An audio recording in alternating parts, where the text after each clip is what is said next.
You know, my experience thus far with all of the fellows has been one that's very emotional, right? Strikes a chord with you really, really deep down inside of an individual. But it's also been one of motivation, inspiration, and the mindset of liberation. The reception and the way in which I've been welcomed is nothing else that I could describe other than family, right? Having a shared struggle, having similar experiences, although they may be on different sides of the world, you know, different places. We see so many similarities, and it all starts at the societal level. You know, incarceration really being kind of like the last stop, but many of us have encountered numerous different systems, you know, the education system, healthcare system, the social determinants of health, i.e. being the lived environment in which you grow up in, you know, that being one that's not really conducive to growth, to health, and to prosperity. Wow. And you have obviously spent time in South Africa. We had to commemorate 10 years of Mr. Mandela's passing. Taking some of his footsteps, what are some of the similarities that you can say you can identify with your own journey? You know, I can identify with, you know, having the background that doesn't come with wealth and riches and all the advantages that one should receive in life, even though, you know, they say the American dream, you know, oftentimes that's really an American nightmare for many of us.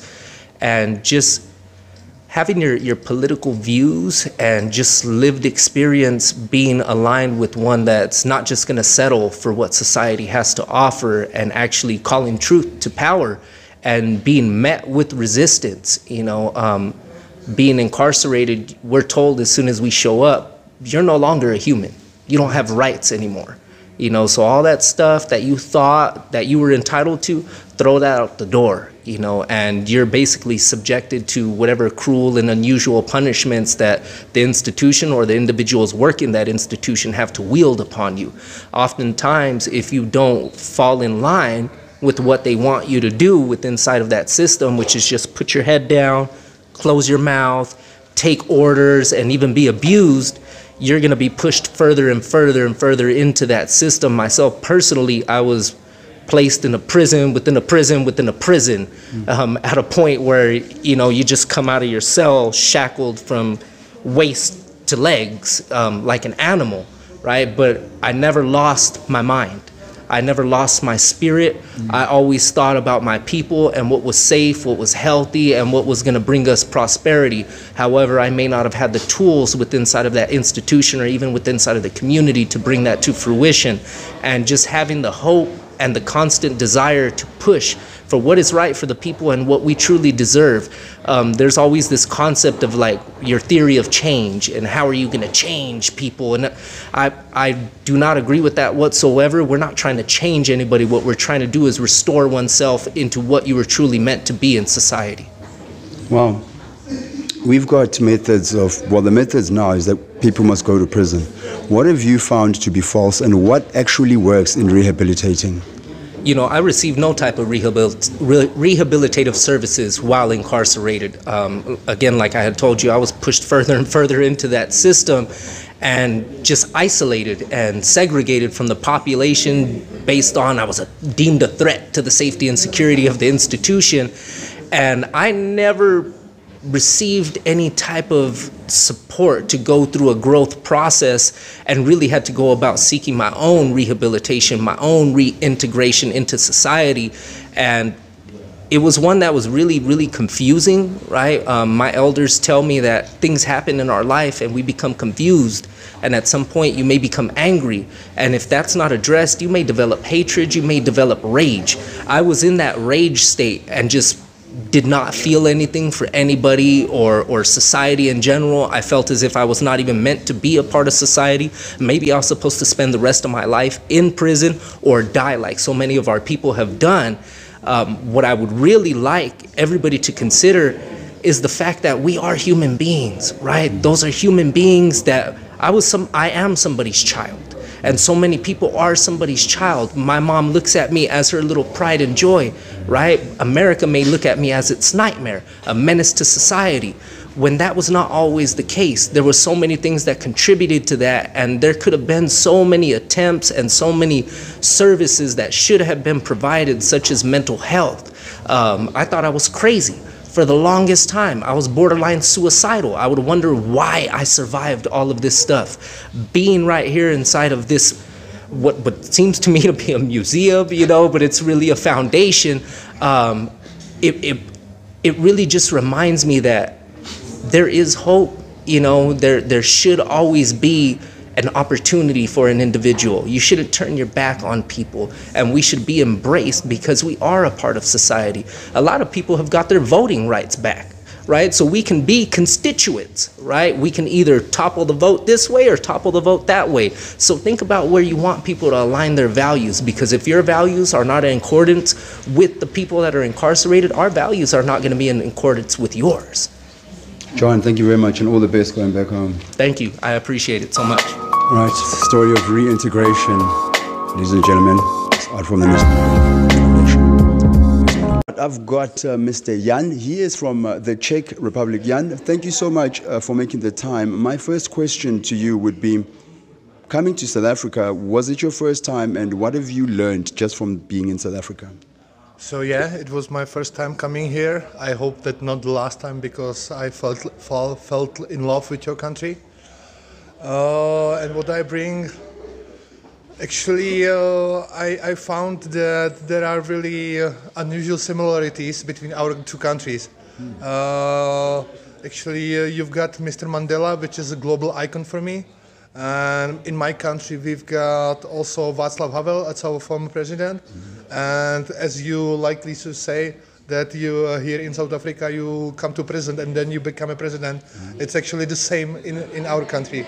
Mr. Havel was struggling with the communists back since, so, and then he also became a president. So, and I also, yesterday we were on his house, and so I found out much more about the riots, student riots in 1976, I guess. Yes, so it's really similar that something almost the same happened in my country in the year 68, and also in our water revolution in the year 89. Wow. And how many years were you in prison? Me personally for 3 years. But yes, 3 years, so not as much time as my colleagues. But unfortunately, before of that, I was almost 15 years drug addicted. Wow. So that's like basically, if you are drug addicted, that's basically you are making prison on your own. How big is the drug problem, let's say, in a place like Czechoslovakia? Because in Africa, when we think Europe, we think everything is good there. How serious is the drug problem? Actually, in prisons are now mostly the charges for drugs. So for the use or for the selling. Yeah, so most of the people in the Czech prisons currently are because of the drugs. Okay, another thing I want to ask, what the world right now is in a big problem in terms of trying to reintegrate former incarcerated people into society, because they get judged and they've got criminal records and they can't get jobs. What are some of the solutions or maybe policy changes, ideas that you can say, you know what, if our governments can start by doing this, what kind of help would you need? Oh, it's a tough question, because actually we are dealing with the same struggles in back home. I currently work for an NGO called Rubicon Centrum, which is dealing exactly with the problems that you mentioned. We try to help the people who are formerly incarcerated to back to their lives. So yeah, it's tough questions. I mean, the people who came out of the prison just need to know from society that they are welcome, that they are not excluded. So they pay already their debts to society while they time in prison, and they could live like normal life like anybody else. And basically what the society needs to know, I guess, is that every person who is in prison one day will be your neighbor. So how would you like to be your neighbors? You want to be there happy, satisfied, get a job. So all societies have to work on it. How is it? I see that most of the fellows that were here from across the world, you've all been incarcerated. How was the mood in the camp? How was it for you being with people from South America, America, Africa, and all over the world? How was it experience-wise? It was the greatest experience of my life. I'm not kidding. It's so unique. As I mentioned a couple of minutes ago, really the bond between us became so strong immediately. We shared our stories. We realized that in all countries we are dealing with the same struggles, with the same problems. And yeah, I believe, and it's not just a phrase, that this bond that was created here in South Africa between us will last forever. And then my last question to you, how is this going to change your view of the world? I think that I already started to think more globally. You know, before I came here, I was focused only on local problems, local solutions. But thanks to the GFF and Incarceration Nations Network, I started to thinking more globally, because all of us, we are sharing only one world, and yeah, we are citizens of the world, all of us. Stoyan, thank you so much, and all the best. Safe trip back home to Czechoslovakia. Just one question. How do you say thank you in Czech? Děkuji. Děkuji. Thank you so much. And that is Jan from the Czech Republic, just highlighting there how the problems that we have are similar. And what he's taking back home is the area of thinking globalization. That means world solutions for world problems. Iswazi, thank you very much.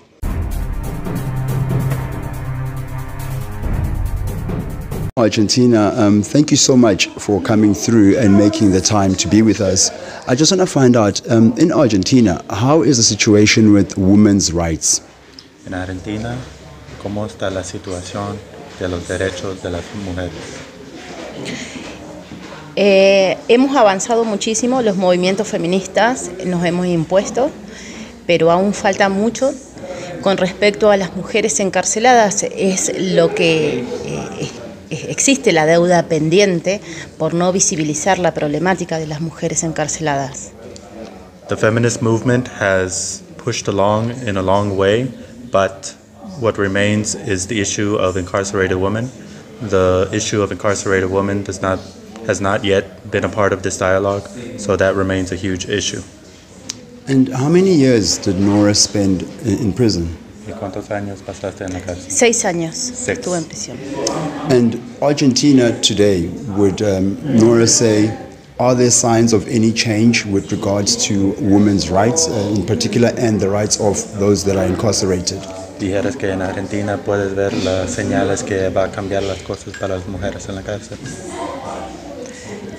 Es muy difícil porque la sociedad tiene impuesta una mirada de prejuicio ante la mujer cuando está encarcelada por el hecho de ser mujer y por haber cometido un delito.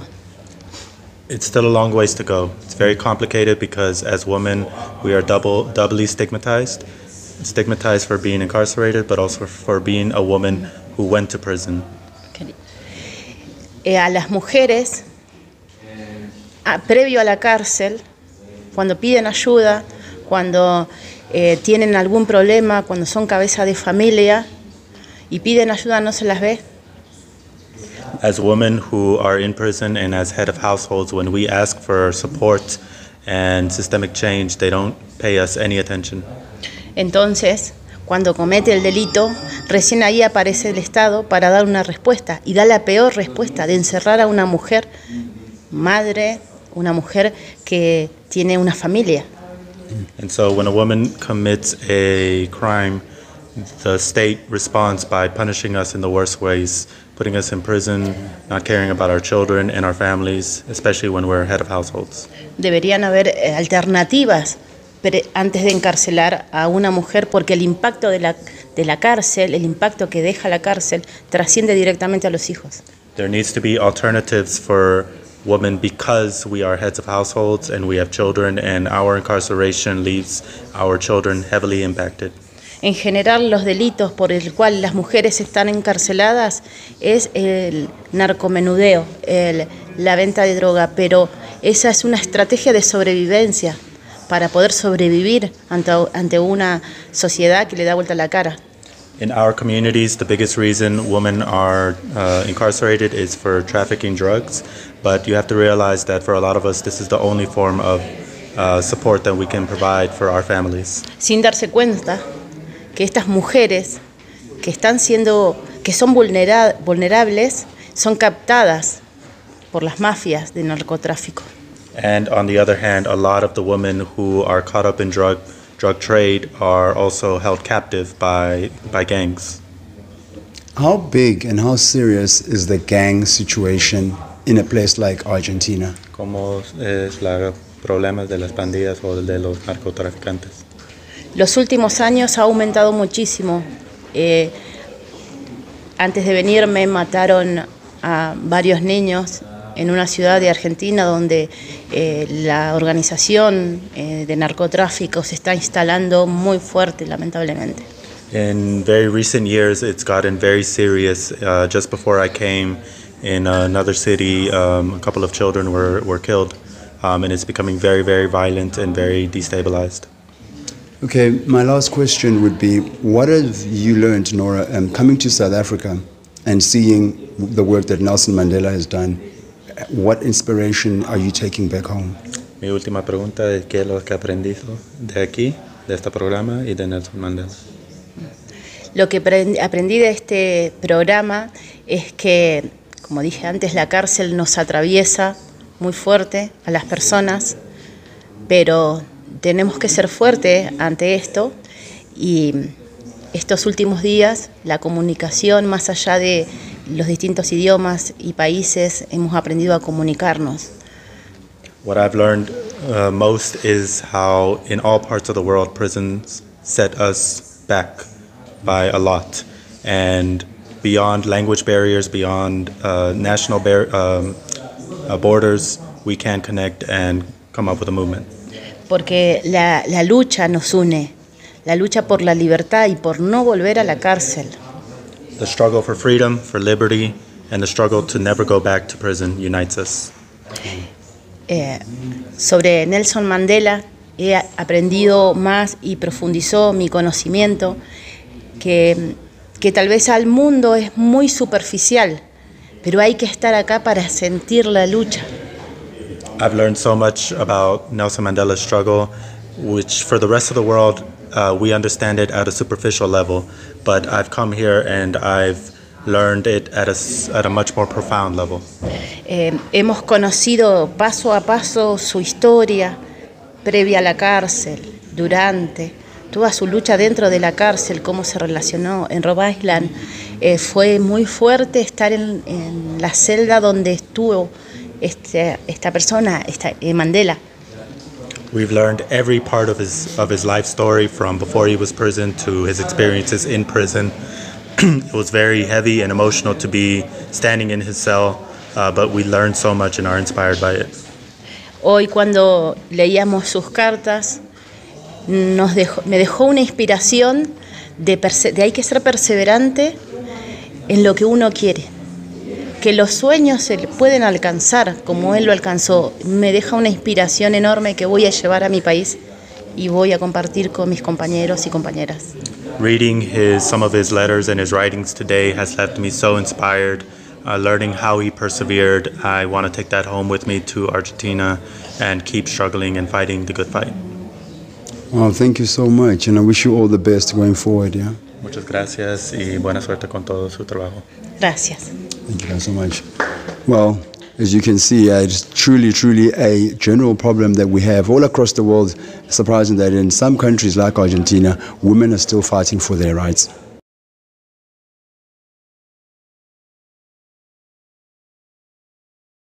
Looking at commemorating Nelson Mandela's 10 years of passing, he left a brilliant benchmark in terms of how we can continuously transform ourselves. Just take us a little bit through your journey of transformation during incarceration. Thank you very much for having me. My journey started in 2012. I was incarcerated very down, in a very negative space. Anyone that has been incarcerated will tell you that the first year of incarceration is the most difficult. Mm-hmm. But I made a very difficult decision. The reason that I say it was a difficult decision is because I chose the path less traveled. I decided to enroll at university and continue my studies. When you are incarcerated, it's gangs, you are constantly being invited and, urged to join some type of gang. But I chose the path less traveled, inspired by our late president, the great Dr. Nelson Mandela. I also enrolled and I started studying law. I did an LLB with the University of South Africa. And then my life changed for the better in the year 2019 when the prison to college pipeline led by Dr. Baz of the Incarceration Nations Network was launched. And I'm proud to stand here to say that I was part of the first group that enrolled in the program. Take me through the work that's been done by the Incarceration Network.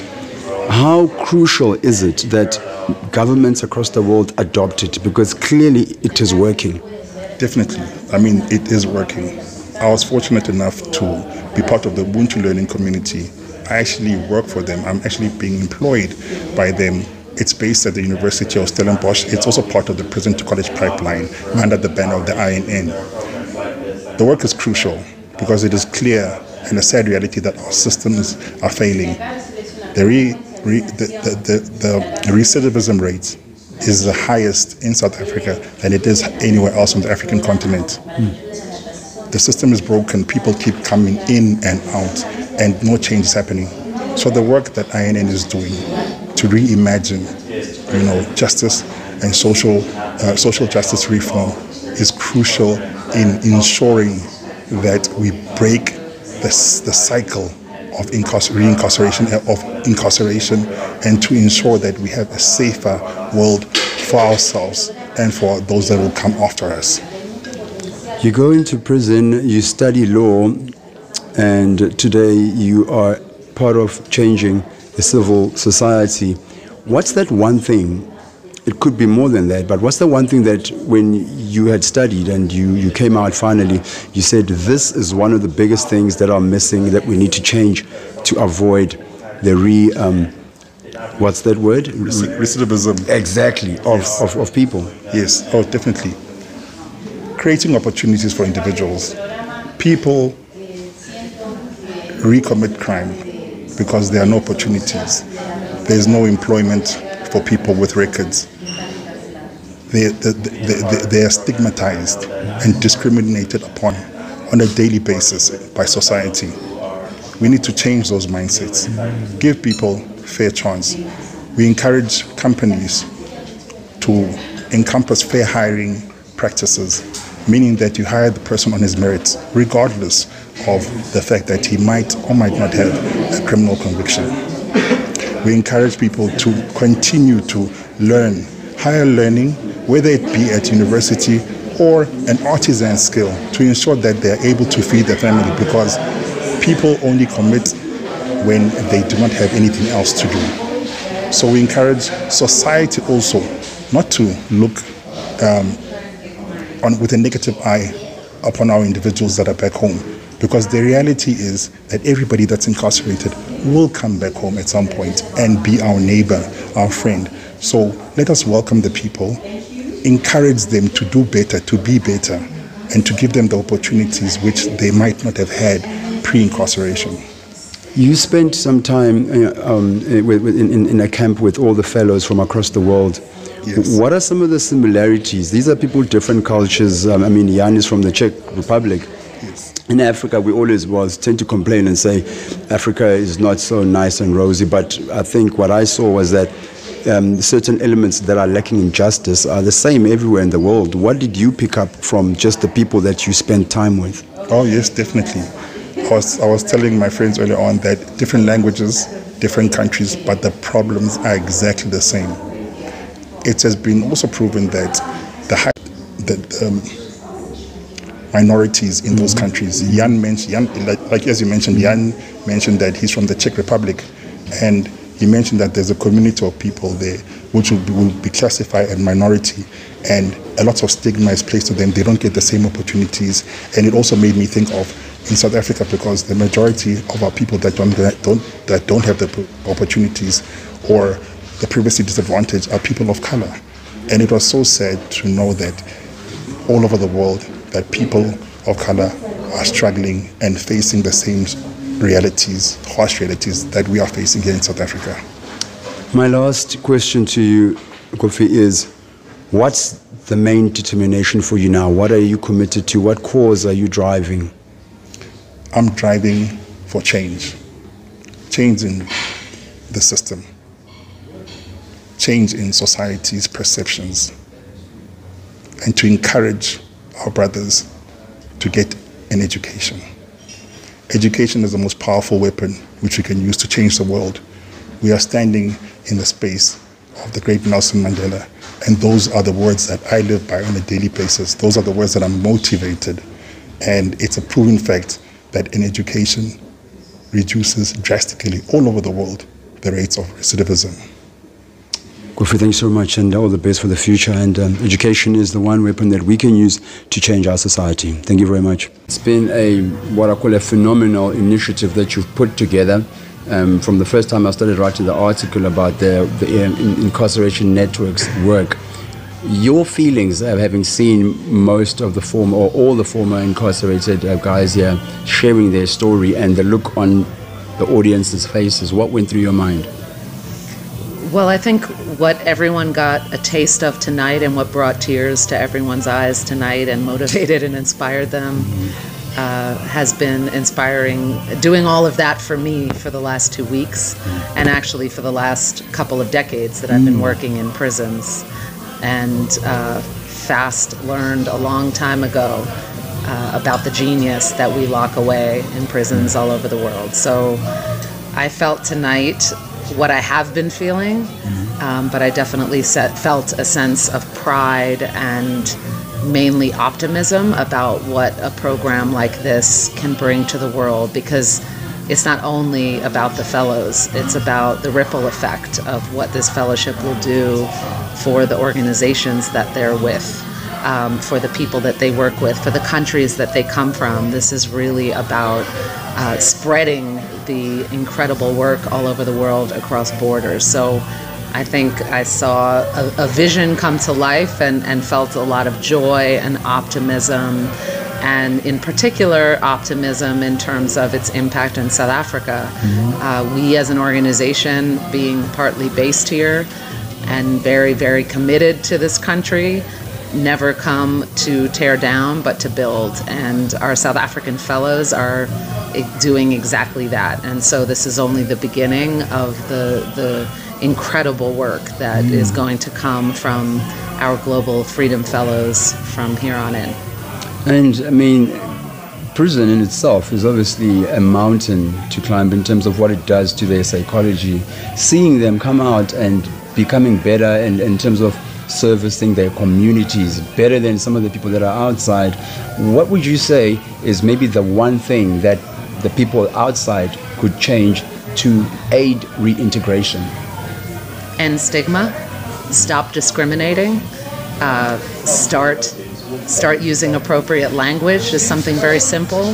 The offensive terminology that gets used, stop using it, and overall keep spreading the message that people coming home from prison are people, and that if we want to build safer communities, then we all need to band together to support those who are going through this system. We at INN are working toward a world where prisons are not needed. I don't think we'll see that in this lifetime unless we're very, very lucky. But in the meantime, while there are prisons, there are people coming home from them. So support them, hire them, stop discriminating, stop using discriminatory language, and really, most of all, try to support their genius and let them exercise their gifts. That's what it's about.